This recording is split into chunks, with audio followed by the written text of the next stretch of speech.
Hi, Leah. Hi, Kamna. So, would you be so kind and do the honors of introducing Yeah. our special guest today? Oh, good, good, good. I can't wait. Okay, so we have with us today Paula, and I don't know how to say your last name, so go ahead, say it. Engebretson. Engebretson. I would have Yes, I would have messed it up. So, all right. no So problem. let me tell everybody how I found Paula. We were preparing for our retreat. We have a couple a year, and the retreat was all about goal setting. And I stumbled upon your goal pyramid, and I just fell in love with it. And then from that rabbit hole, I found your podcast. And from that rabbit hole, I found a million more of your podcasts. And I was like, you guys, Kamna, we have to get her on. I told everybody at the retreat, I said, my whole goal is to get her on the podcast. And it's here. You made one of my podcast dreams come true. I'm so excited to meet you. You made your goal happen. I'm delighted to be here. Oh, it's so good. And I will tell you, I did use your pyramid in our thing, but I totally told everybody to check you out, and I didn't Oh, steal it. that's so I said, fun. go check her out. She's great. You're the So best. Thank you. I really want to start with, because once you started talking about ADHD and ADD, I know people that I'm pretty sure have it. So what is it? Yeah. So ADHD it's a neurodevelopmental disorder that impacts roughly 5% of people. So every 20 people, there's at least one of us in the group who have this. And it impacts everybody. So it shows up generally when you're a child. That's when people tend to get diagnosed at first. But there's many people starting to get diagnosed later in life who may have been overlooked, that sort of thing.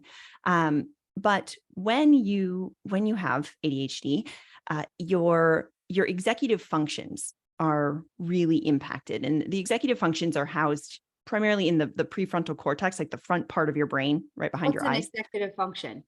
Yeah. So you can talk about them in a lot of different ways. I tend to categorize them in 6 categories. So they're essentially the key to successful adulting, but it's things like focus and attention, your ability to organize stuff, your ability to manage your time, cognitive flexibility, which is like transitions. When I was listening to your disruption episode, like our ability to transition or change routine, that sort of thing, emotional regulation. So we feel real big emotions. We can get quick to frustration, but also quick to joy and delight. Like we just feel our emotions real big. And then impulse control. So all of these can be impacted, and I can talk about them further if you want, but generally, these are all impacted when you have ADHD, which makes it harder to stay focused or manage your time or get yourself organized, that sort of thing. Okay. I would love to know a little bit more, maybe in a nutshell, about your background and how you got here and how you found out you have ADHD. Yeah. So, so now I am an ADHD coach. I work with fellow ADHD brains, but before that, I had a career in academia. So I was a musicology professor. I taught courses on protest music and history of rock and roll and film music and that kind of thing. And there were parts of this that I loved. I loved working with really passionate undergrads and grad students and that sort of thing. And there were parts that I did not so much love, like, the administrative things and Mhm. grading papers and the research, getting my book published, all of that. And there were these challenges that I just didn't think my other colleagues seemed to navigate as much. I was always working 10 times as hard to do all of these extra things. And there was this nagging voice in my mind always that's like, well, I guess I'm just not as smart as everyone, right? Like my brain must just be not working as well. I'm just kind of fooling them by working extra hard so I can catch up. And then it was 2016, 2017, and I took a workshop through academic services on how to support students with learning differences.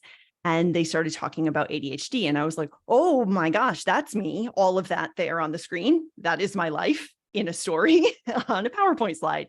Yeah. And Wow. yeah, it kind of turned my world upside down in a good way. Oh, you were scared or freaked out or nervous?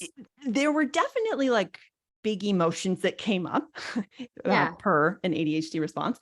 but it was more relief and finally feeling seen and validated. Like Yes. once I started diving in, again, in true ADHD fashion, I was like down the rabbit hole, just doing all the research I possibly could on all the things ADHD related, because we tend to find something that we're excited about and go all the way down the rabbit hole.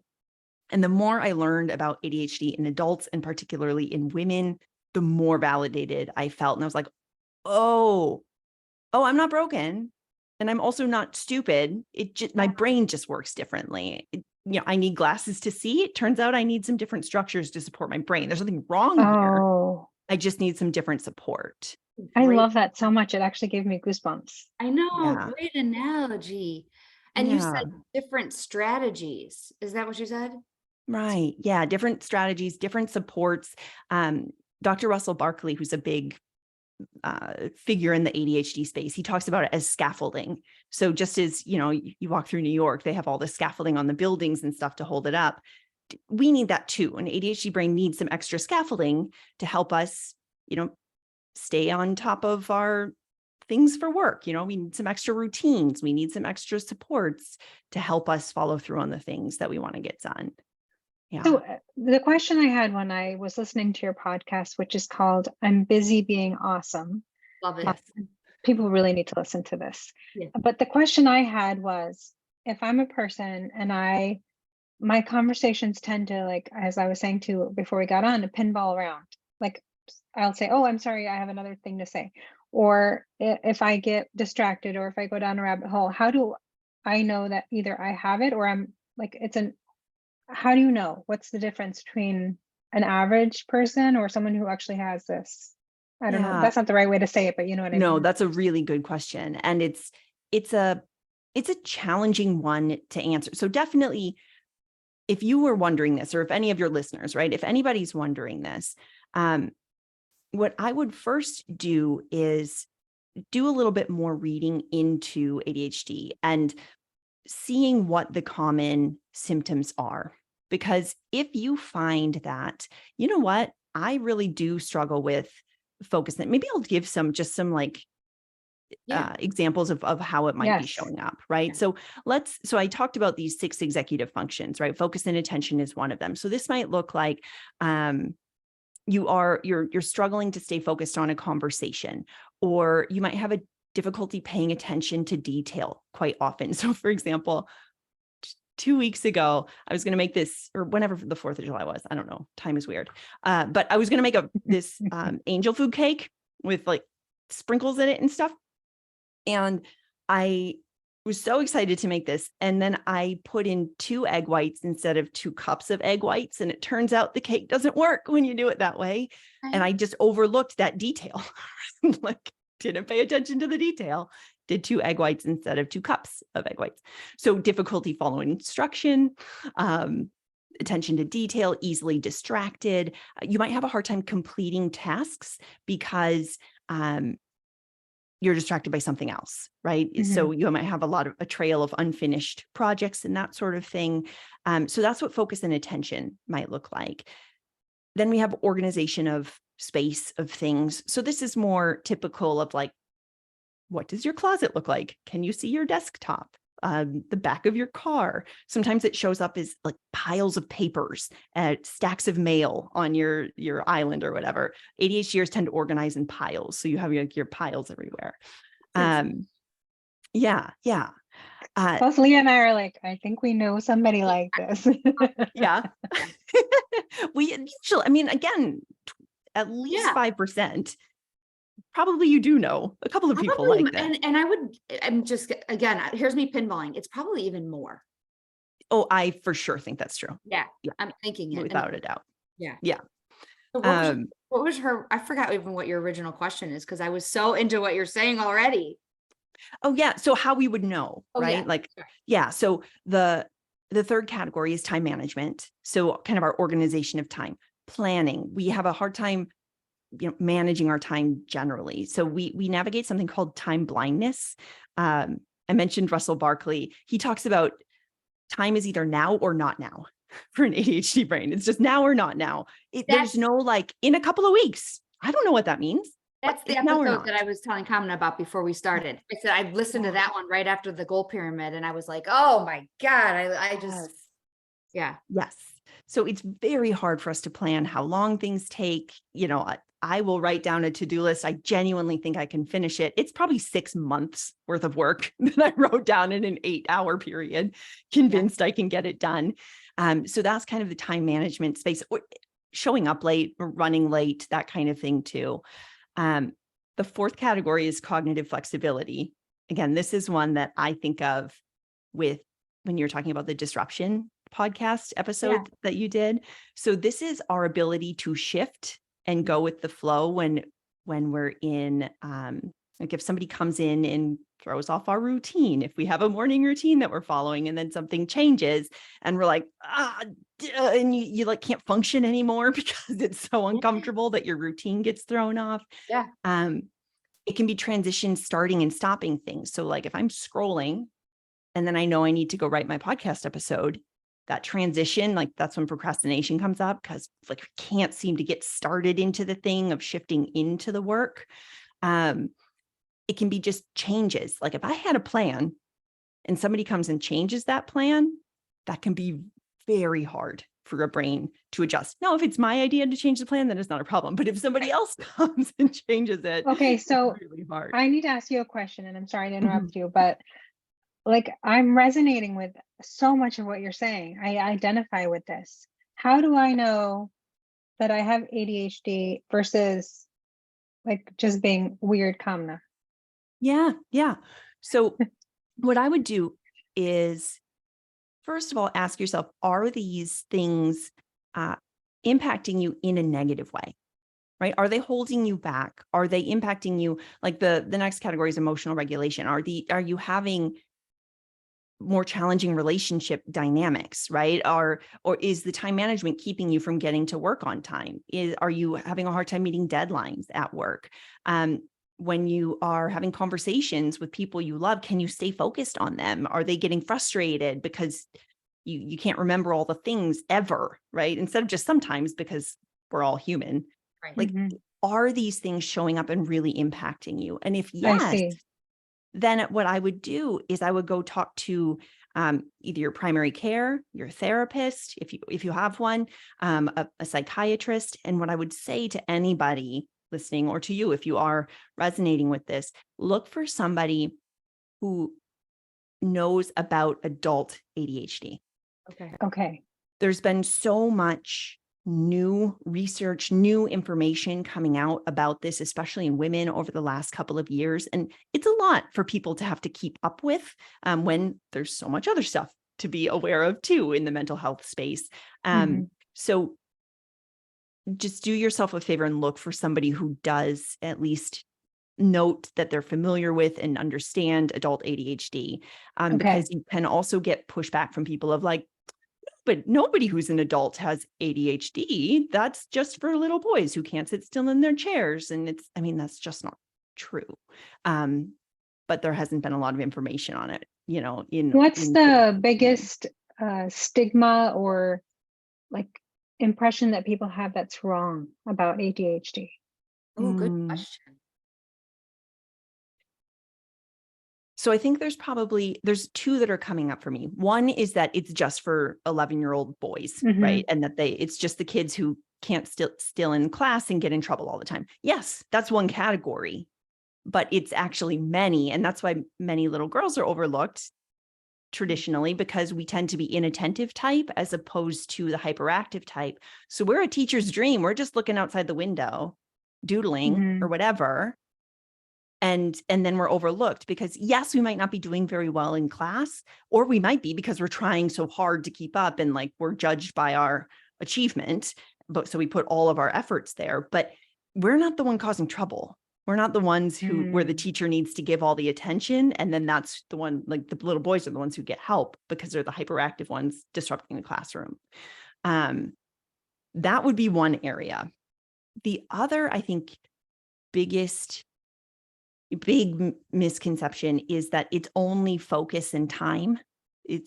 And that kind of thing is the challenge with ADHD. And I would say some of the biggest obstacles have to do with emotional regulation and cognitive flexibility, because these things can really derail us, right? We literally feel our emotions bigger in our body. We experience them bigger. Which means we react to them more often, and it can really impact relationships on many different levels. Same with the cognitive flexibility, being able to be flexible in transition. It's also black and white thinking. It's where perfectionism comes in, and it can really keep us from doing our work, turning it in. It's never good enough. There's a lot of beating yourself up. That stuff is really the painful, damaging stuff that I think is not talked about enough. And Do you think it looks different for men and for women? I do. I think that for women, it tends to be a lot more internalized. So the hyperactivity in a man might be like he's, fidgeting and he's jumping. Right.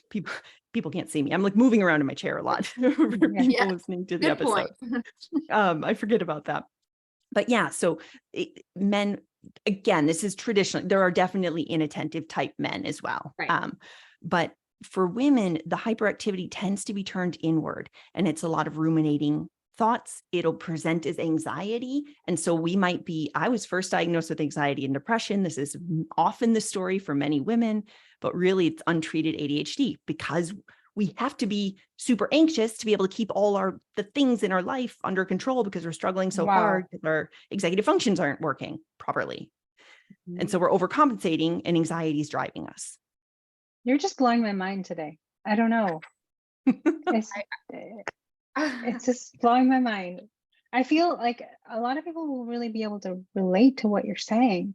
And even if they're not officially diagnosed with this, but even in a general sense, it's important to realize that some of these things are just pressure internally and maybe physiologically, that you just have this pressure that you need to manage. Yeah. Yeah.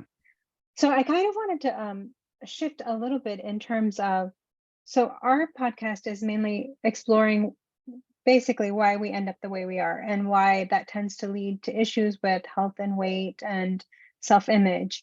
Where I'm kind of thinking of is, if how does a person with ADHD, how do you see it connecting to image, self-image, or health or wellness? Do you see a connection?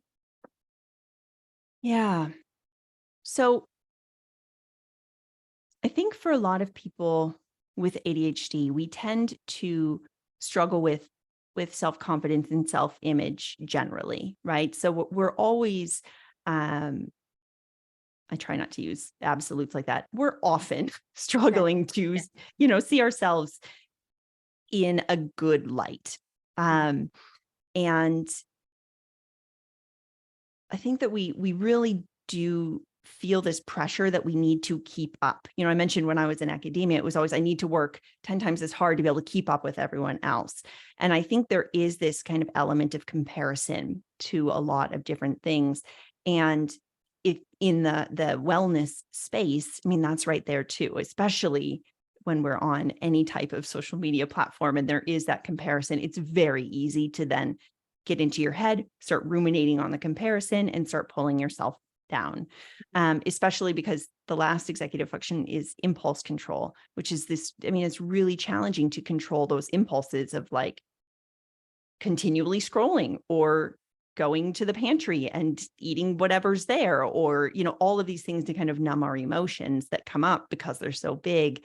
I think there is this kind of correlation here between wellness and our self-image and ADHD. I mean, I think that there's a connection there. You just for said sure. Of course, I'm not saying they're the Yeah. same, but there's, they can You be said impacted. impulse control, and I think that could be an entire episode that Kamna and I could really go down.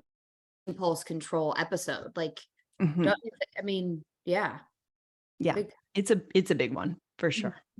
Yeah. You know what I really liked about your podcast, and I only got a chance to listen to a couple of episodes, but when I was listening to it, and I have no formal diagnosis, maybe I have ADHD, I don't know, who knows, but I just felt like it was something that I could relate to, regardless of whatever my background was or my specific situations, I really, and the episodes I listened to, which I kind of wanted to pick your brain about a little bit, was about overwhelm. Um, if you could just briefly talk about what that looks like, and then I want to kind of get into like the high level techniques you sort of talked about. Yeah. So I appreciate you saying that it was something that a lot of people can relate to. And that is something that I try and do with the podcast, is even if you don't have ADHD, we can all use these strategies. The brain Right. is not going to be Absolutely. mad if you put in extra support. It's going to be like, thanks, this is much Yes. easier. Great. Right. Right. Yes. It's not going to be mad about it. And I think for many of us, we know this feeling of overwhelm, right? It is a very familiar feeling, especially, I'm not sure if your audience tends toward primarily women, but I think many women are traditionally Yes. dealing with a lot, right? We have a lot Mhm. of plates spinning in the air. And when I think about overwhelm, I tend to think about it as um, it's a signal from our brain and our body that we've gone past our capacity. We've overcommitted to something, or we've taken on too much, or we've said yes to too many things. And it's our brain and body being like, whoa, no more. I can't take on anymore. And then it kind of shuts down. Right. Mhm. We get into the foggy brain, or like the anxiety, or the tight chest, or like maybe some people get real tired and they just have to like take a nap or whatever. It's this beautiful communication from the brain and body saying, hey, we need a break here. And so I think it's this really powerful opportunity for us to tune in and go, oh, hey, brain, what do you need? Hey, body, I see you. What's going on? How can I support you? And checking in with that compassion rather than like, oh, what's my problem? Why can't I just get my act together and get this done? No, let's pause. Isn't that normal? I thought that was Right? normal. Right? Yeah. Yeah. So that's how I tend to think about overwhelm, is this message to slow down and check in. Wow. I know. I really like that approach. I think it's very much more compassionate, like you said, than uh, having those high expectations of I should be able to jump through all the hoops and juggle all the plates at the same time. Yeah. We tend to forget that we're humans and not robots sometimes, which Mm. is annoying. Sometimes I wish I was just a robot, but I'm Yeah. not. We're not, right? Like Right. we So need a what break. are your best tips or strategies that you would recommend for somebody who feels this overwhelmed feeling? Yeah. So at the high level, I tend to think about two different approaches or two different ways that we get really overwhelmed. One is when we're really stuck in the details and the minutia. So it's like, oh my gosh, I'm trying to plan this birthday party for my kid, and I'm so worried about all these things, and I need to make sure that I get the right color plates that match the thing, and then the animal that's coming to visit, like their colors aren't going to match. So it's like we're stuck in the weeds, and everything seems really important. And that's one type of overwhelm. Okay. Then we have the other type where we're really stuck in the big picture. And it's like, oh my gosh, I have to move from Massachusetts to Minnesota. How in the world am I going to do this? I don't even know where to start. This is too big. So it's like Mhm. you're so stuck in the detail, or you're so stuck in the big picture and you're thinking, I don't know where to start. I don't know how. So I would first say, figure out kind of what type of overwhelm you're feeling. Is it the minutia, or is it the big picture? Mhm. And then from there, we want to either zoom in or zoom out to create clarity. So do either of you have, I'm going to put you on the spot. Do either of you have an example of when you've been feeling overwhelmed recently? Oh my Leah? God. I'm thinking, I can't pick up the Don't top of worry my about it. head. Do you have I can. My Okay, go ahead. parents are moving. I have work stuff happening. My kids are moving. I'm trying to help them.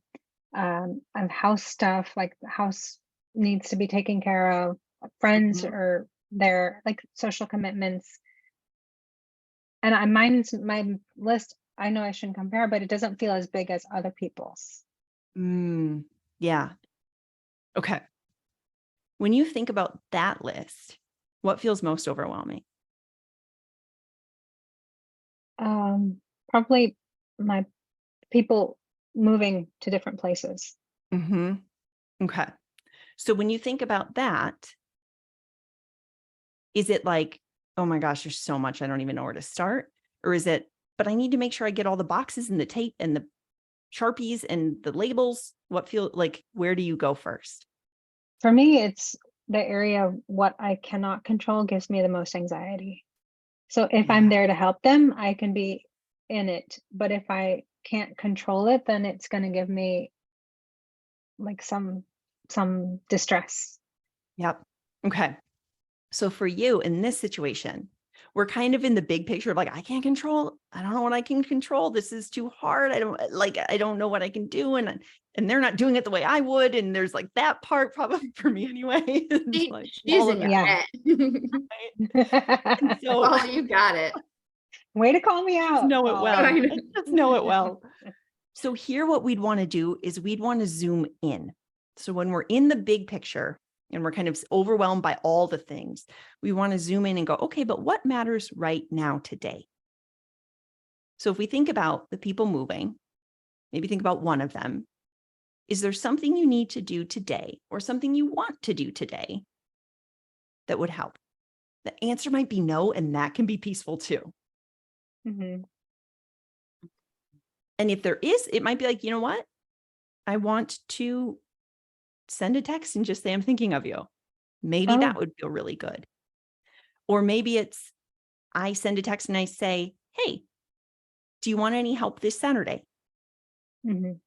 Or maybe you drive over and you do some things, but like, what is one thing today that could be helpful in this space if we took one Mhm. step forward? So we kind of zoom in that way. Okay. Now, if it was the other way, if you were there and you were overwhelmed and it's like all the boxes and all that, this was me trying to pack to come to Minnesota from Massachusetts, right? I'm like, oh my God, there's all the things and I don't know what to pack. And I did, right. And so then I would remind myself, okay, we got to zoom out. What actually matters? Okay, what matters is that I put things in boxes by this date. Those are the two things that matter. So Yeah. I'm going to zoom out, calm my nervous system, remind myself that it doesn't matter if I take these pens with me or not. It really doesn't matter. What matters is that I put the things in a box and they get on a truck. Mhm. So the So being able smaller, to zoom in or zoom out. Yeah. so the smaller data, like the smaller minutia stuff, is that where you really zoom out and then the big, Yeah. so it's kind of like opposite of what, okay. Exactly. So like I was just working with somebody who was getting quite anxious about making sure her kiddos had all their school supplies because already that's like, Yes. even though it's July, I don't know when this episode's going to come out. I might have just dated this, but like, It's okay. you know, even though it's this time and Yeah. the school year's starting in a bit, a good bit. Yeah. Already the school supply Uh-huh. list is out and people are like, oh my gosh, but what if I don't get the right glue sticks and I need 14 of these things and da, da, da, da, da. And it's like, okay, but what really matters? Right. What really matters is that the kids enrolled in school, we have the supplies. You can either get it at Target, you can order it from Amazon, you can figure it, you have several weeks to get it. Right. Let's Mhm. zoom out and remember what actually matters here instead of the brand of the crayons or whatever. Mhm. How long do you think it takes to practice this to where it becomes part of your process? That's a good question. I think it can take some practice and because I still slip into it when it's something very new. And that might be the thing. If you're doing something new, anticipate that probably you're going to feel overwhelmed because the brain has to work extra hard learning new things. Okay. So if you Sure. just have that in the back of your mind of, oh yeah, probably I'm going to get overwhelmed here. So when I notice I'm overwhelmed, I can turn to these tools, right? And just having that as a check-in point. But to actually answer your question, I think that if you are practicing it on a regular basis, I don't even have a timeline, 2 months. I don't know. I would just be Yeah, making that sure. up. I have no idea, Right. to be totally honest. But I think that if with regular practice, it's more like a slow shift, kind of like how if you were going to say, well, how long will it take me to lose X amount of pounds? We could guess, Very true. Very but good point. probably, I mean, it'll happen within the year. If you stick with it, for sure, it'll happen within the year. For sure, it'll happen probably within the 6 months. But I can't tell you if it's all going to fall off in the first 6 weeks Right. or if it's going to Because it happen. depends on how much work you put in. Yeah. That's a Yeah. very fair point. Yeah. Well, Yeah. I wish I had an answer. Wouldn't that be nice? Like, oh yes, it will be 14 days and 7 hours. Yeah. That'd be so nice. What a Wow. great That would be so nice. I love the zoom in, zoom out thought. Like it's just, it really resonates with me. Real, you know what I mean? Like just to go, okay, I like I'm a visual. So I'm visualizing Yeah. like an old school video camera, like going Exactly. in, Yeah. In I her think about it. episode, she used the Google map, like zooming in. That's the one I like the visual that I got. Hitting the plus or hitting the negative. I was like, Yeah. oh, I know. And the other thing that when I was listening was you zoom in, but you might zoom into only one area of the map. You're not looking at the whole map.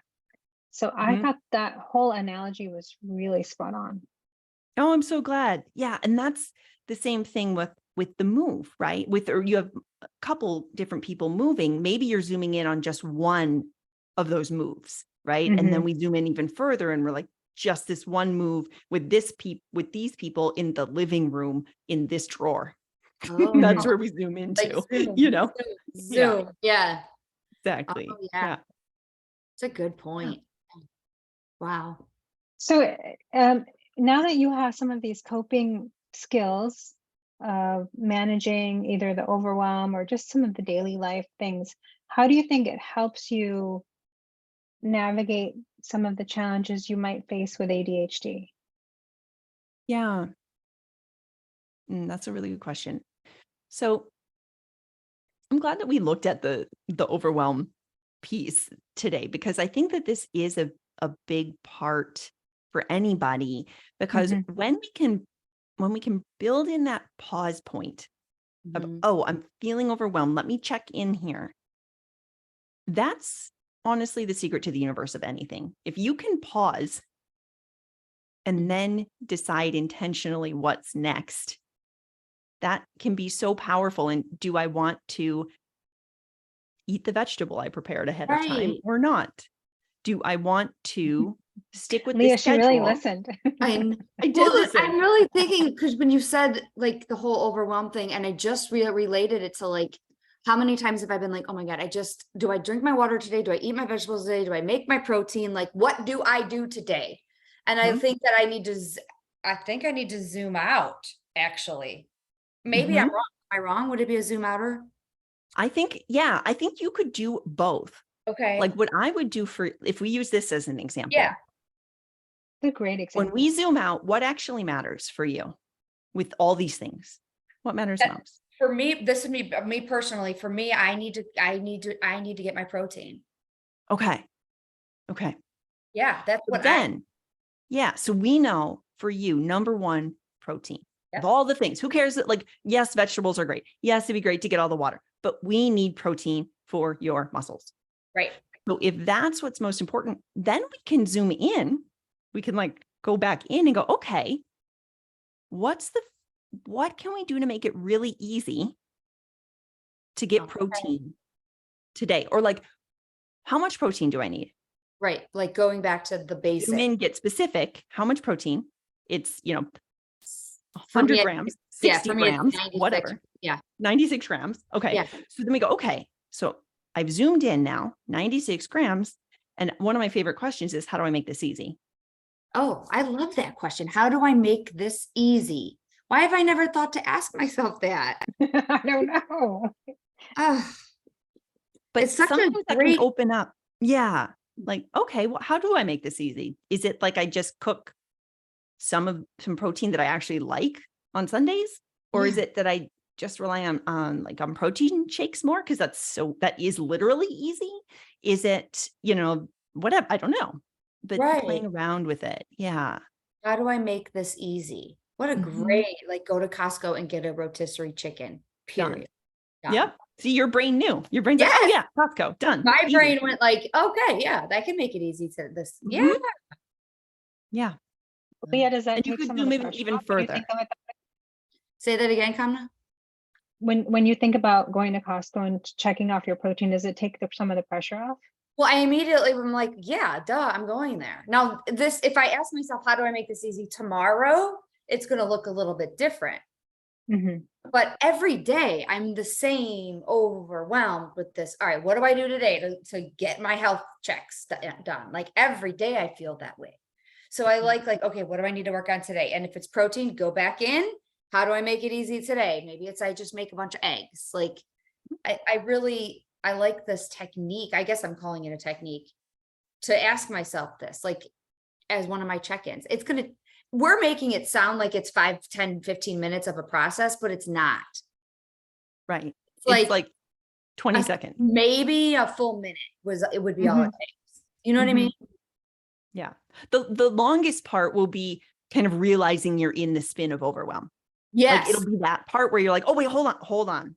Yes. Okay, hold on. I'm in that spin. Let's pause for a minute. What do I need? That's Mhm. the part that might take a little time. That's the part Hey. that we grow when we catch it. We're like, Yes. I'm learning about myself now. I'm catching this Mhm. right Exactly. The example you had given, I want to say it was episode 207. I now. think that's what it was about the woman who was trying to meal plan for her family, and there was all kind of limitations and restrictions, Mhm. and she was spiraling down Pinterest and not really ending up with anything. And I thought your solution was really very interesting. If you wouldn't mind talking about that a little bit. Yeah. So I'm trying to pull it back up, but it was something to the effect of one of her kids had allergies, two of them were real picky. It was, a situation where she was trying to she was, basically short order cook for all the things and just could never make Yeah. anything that everyone was happy with. And so we talked about how do we make this easy? And we kind of broke it down to, okay, every meal we're going to have at least, like, we don't cook with the allergens. We have at least one thing everybody will eat. Mhm. Those are our guidelines. And then she would go and find, I think, like 10 to 12 recipes that met that. So no allergens, one thing everybody will eat, and then put that on rotation for 2 weeks and you're done. Mhm. Right? Because that leaves room for cereal for dinner or whatever, Mhm. and leftovers. And then you have plenty of options. You have 2 weeks worth of meals and you can stop thinking about it.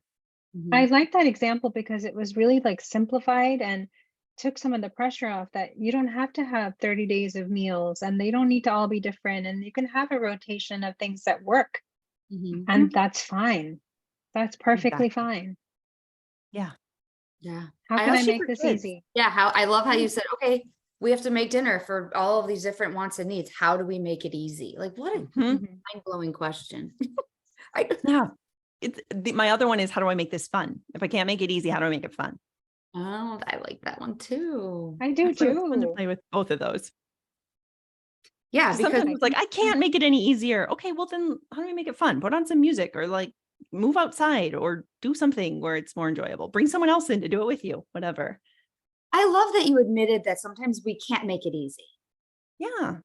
Like Sometimes sometimes it's just I do feel like there's no way to do this is just terrible. How do I make Yeah. this messy, whatever, easy? And I like that you said, okay, if I can't make it easy, the next is fun, Yeah.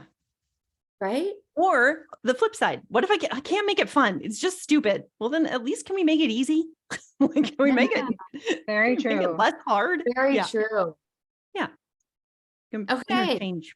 Yeah. That'll help me during homework season this school year. That Exactly. Yes. okay, if this is easy, then let's make it fun, right? Yep. Yeah. Totally. This conversation has been a full of mouth-dropping moments for me. Like, Mhm. I'm just so I have so many light bulbs happening. Even with your podcast, I was like, I'm getting so many ideas and understanding things, and the way you put it was really very, very eloquent and simple, which I like. Hmm. I Well, I think thank you. it's I know I do have one question, and I don't know if you can even answer this. What if we think we know somebody that's an adult in our life that may have this? What would you recommend we approach it with them? Yeah. So first of all, just huge props to you for you need to asking get that. some armor and I, protect yourself. I need to, just give them this episode of the podcast, but what do I say? Yeah. Well, first of all, I think for anybody listening to this, right? Yeah. You're Right. doing this right now, is learning more about it so that Okay. you're kind of understanding the struggle that they're in as well.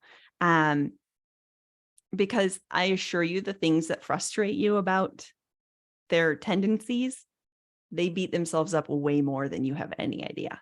They're Oh, they're like, I assure you, I've beat myself up about this 10 times more than you have, like, so when one can understand a little bit better where they're at, it Mhm. can open up space for compassion in the discussion of like, okay, Okay. well, what's going on here? I know this is really hard for you. That makes sense because of this executive function or this thing. Yeah, that's hard, because then you can come from this place of, okay, how do we figure this out together? Like, what support can I offer you? Because Yeah. it's not that you're deficient in this thing, in being a right. human. No, it just means that we need some scaffolding. And I'm totally happy to talk with you about how we build that in. What might Oh, that look like? right. That's Right. And so then, compassionate. That's Yeah. just like, let's work on this together. It's not like it's your problem and you got to fix Right. yourself. And it's just much more compassionate. Mhm. yeah. Yeah. And I think when you are to the conversation from a place of curiosity and compassion and a genuine wanting to connect, it's going to be received so I like much. that wording there. Come at Yeah. it with curiosity more than anything. Hmm. And to ask them what might be helpful. Mhm. And it's for somebody who, in the ADHD world, we talk about it as neurotypical brains. So I'm a neurodivergent brain. A neurotypical brain is the average brain. So for a neurotypical, it might be like, seriously, that's helpful? Why on earth would that be helpful? It's so small and easy. But because those small and easy things are super hard for an ADHD brain, it can be life-changing. Like, I am allergic to making phone calls. I hate making phone calls so much because I can't see the other person's face. And that's really hard for me because I'm Yeah. like really stuck in the uncertainty and the discomfort of that. I get really anxious. And so I'll ask my husband to make the phone calls. And he's like, yeah, it's fine. Yeah. But for me, it's like life-changing because I don't have to pick up the stupid phone. Um, Right. Just these practical things or like, I'm really bad at going to bed on time. We talk about it as revenge bedtime procrastination in the Mhm. ADHD. And my my God. husband will be like, Paula, it's after 10 now. Just so Yeah. you know, you wanted to be going to bed. And I'm like, fine. But he's my alarm clock for that. So just asking for that extra support or offering it as the neurotypical brain can be so helpful. And sometimes it's not even that Wow. much. Like, go to bed. Go to bed. Right. I know, but it's easy for me to say that to somebody. Like, I don't get why you just don't go to bed. And now I'm hearing you say it's really hard for that. Yeah, it requires so much executive function. Think of all the steps involved in like needing to wash your face and take out your contacts and brush your teeth and do like all these steps when all you want to do is go to bed and you have nothing left in the tank because you've used all of your executive function all day long to do all the other things. It's really hard. Thank you for telling me that because I have more compassion now. Mhm. Because Super hard. do go to there's many people that I'm like, I can't get it. Like, go to bed. Now you made that clear. Like, yeah, it would be hard. Yeah. Yeah. Paula, you should just know that Lee goes to bed at 7 o'clock. I do. So, Yeah. That's amazing. I mean, I'm I a wish sleep I freak. could do that. I am in there and I am like, everybody knows it. Oh, that's amazing. That's amazing. That is not me. I definitely revenge bedtime procrastination. Wait, I want to write that down. Revenge. Is it a real thing or did you make this up? I did not make it up. It's in the ADHD space. It's not like something that you'd find in the DSM or Right. anything, but it's Revenge something that bedtime. bedtime Procrastination. procrastination. I'm gonna Google that. Basically, it's this feeling of like you've been trying to do all the things all day long. And because many ADHDers are working much harder to try and keep up and get all the things done, it's finally the end of the day. And we're like, I just want to do something fun for me. And then we stay up until 3 or 4 in the morning doing that thing we went into the rabbit hole on. And then Wow. because we have no executive function left and we're just doing the thing because we're just Yeah. lit up from it. You are so fascinating to talk to. I mean, I could spend so much more time talking We're and gonna have talking to about have you this. again. Yeah. Well, I'd love to come And on you're again. We're you're delightful. so knowledgeable. You Yes. know your stuff. Mhm. Do you mind sharing where people can find you?